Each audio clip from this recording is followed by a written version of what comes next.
In the murky waters off the coast of Edge City, a team of divers is working on an underwater pipeline.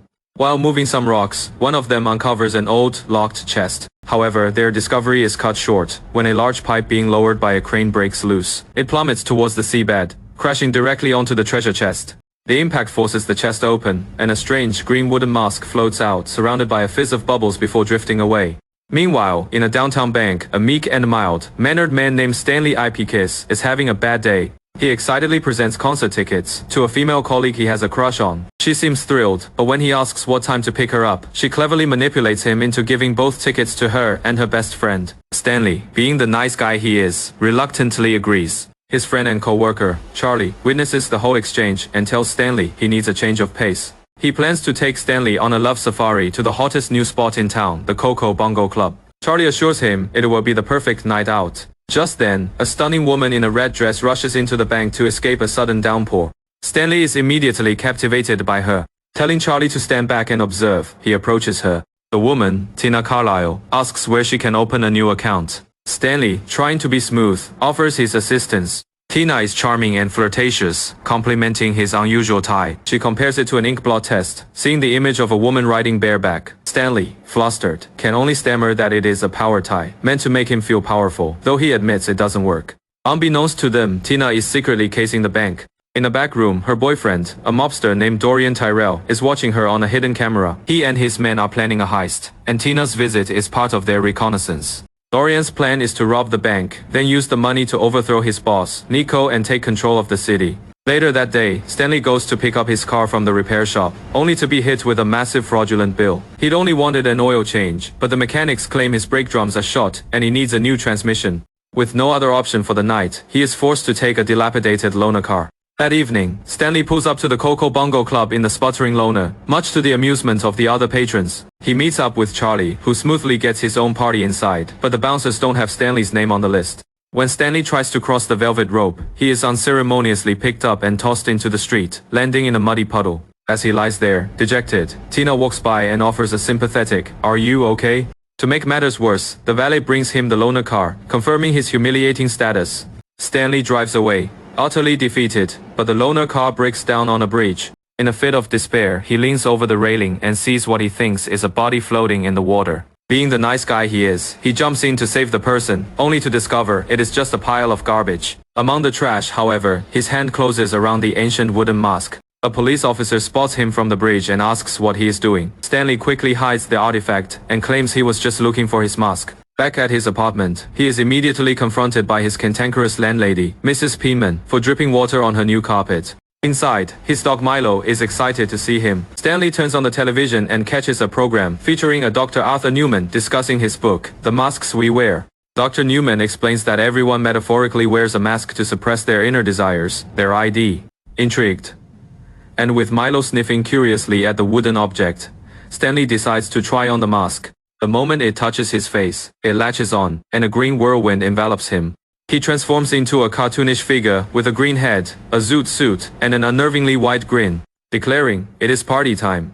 The mask bursts out of his apartment. He proceeds to terrorize Mrs. Penman with a giant mallet and a barrage of cartoon sound effects before leaping out the window. Landing on the street, he comically yells, "Look ma, I am roadkill," before bouncing back up. He then encounters a group of street toughs who try to hassle him. The mask easily dispatches them with a series of reality-bending gags, including pulling their underwear over their heads and creating balloon animals that turn into a Tommy gun. Realizing his new powers, he exclaims he could be a superhero, but first, he has a score to settle. He heads straight for the Crooked Auto Shop, giving the mechanics a terrifying overhaul with cartoonish exhaust pipes. The next morning, Stanley wakes up, believing the whole thing was a bizarre dream. His delusion is shattered when Lieutenant Calloway from the city precinct shows up at his door. Calloway questions him about a disturbance where Mrs. Penman was attacked by a prowler. Stanley feigns ignorance, even after Calloway points out the bullet holes in his door. He barely manages to hide the mask and the piles of cash is somehow produced. He is late for work, and in his rush, he accidentally tosses the mask out the window where it lands on an awning below.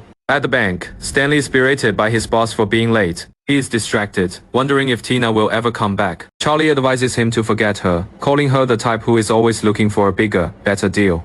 Just then, Stanley is approached by a newspaper reporter named Peggy Brent. She is investigating Ripley Auto Finishing, the Crooked Garage. Stanley is shocked to realize she is the author of the Ask Peggy advice column.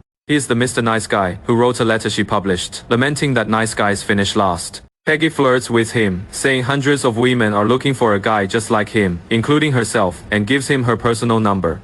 Meanwhile, Dorian is summoned by his boss, Nico, who is angry that the police are sniffing around the Coco Bongo. Nico gives Dorian 1 week to get out of town or face deadly consequences. That night, Stanley has a vivid dream about Tina, which convinces him he needs to see her again. But he realizes he has no money to get into the Coco Bongo. Desperate, he puts on the mask again. Transformed, he declares, "I better make a little stop," and heads for the bank. He arrives just moments before Dorian's crew, who are about to carry out their heist. The mask bursts in like a whirlwind, stuffing bags with cash and incapacitating the would-be robbers before they even know what is happening. He then makes his way to the Coco Bongo Club, easily bribing the bouncers with wads of cash.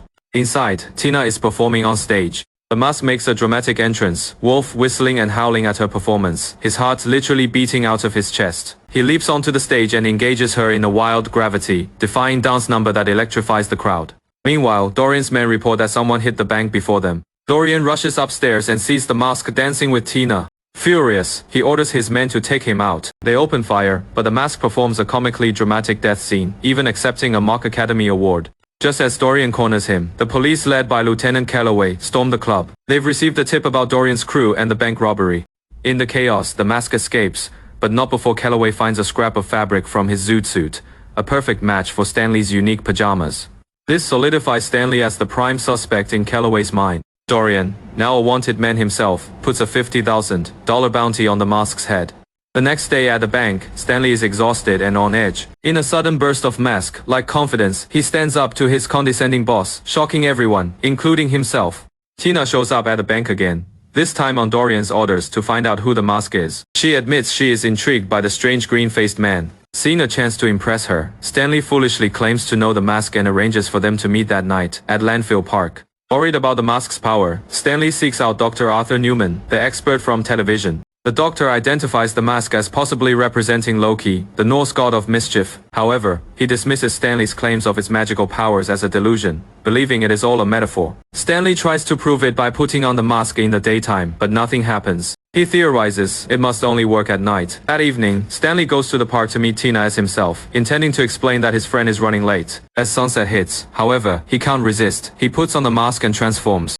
The mask appears as an overtop French lover, attempting to woo Tina with absurd romantic gestures. Their rendezvous is cut short by Lieutenant Calloway and the police, who have been tracking Stanley. A chaotic chase ensues, with the mask leading the entire police force in a massive Cuban Pete's conga line.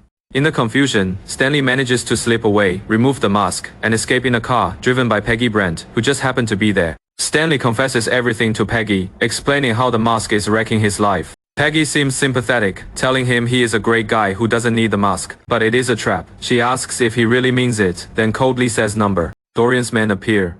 Peggy has sold him out for the $50,000 reward. Dorian takes the mask from Stanley, curious about how it works. He puts it on, and instead of a playful trickster, he transforms into a demonic hulking monster with a deep, menacing voice. To cover his tracks, Dorian's men knock Stanley unconscious and deliver him to the police, along with a cheap green rubber mask and the stolen bank money, framing him perfectly.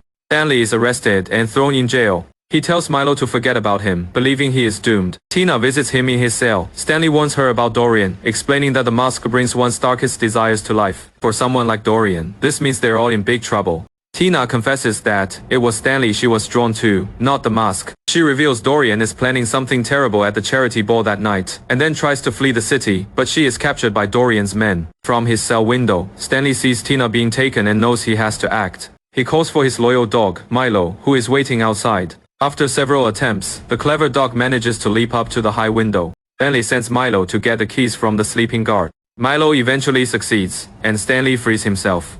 To escape the police station, Stanley takes a surprised Lieutenant Calloway hostage, forcing the detective to drive him to the Coco Bongo. At the club, Dorian, wearing the mask, has taken over the charity ball. He kills his old boss Nico and straps Tina to a decorative palm tree, attaching a bomb with a timer.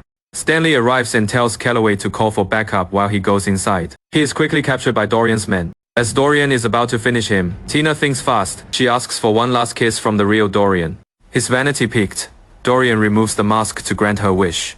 The moment he does, Tina kicks the mask out of his hand. The mask flies through the air, and in the ensuing scramble, it is snatched up by Milo. The dog puts it on and transforms into a ferocious, cartoonish Tasmanian devil, attacking Dorian's men. Stanley fights Dorian but is outmatched.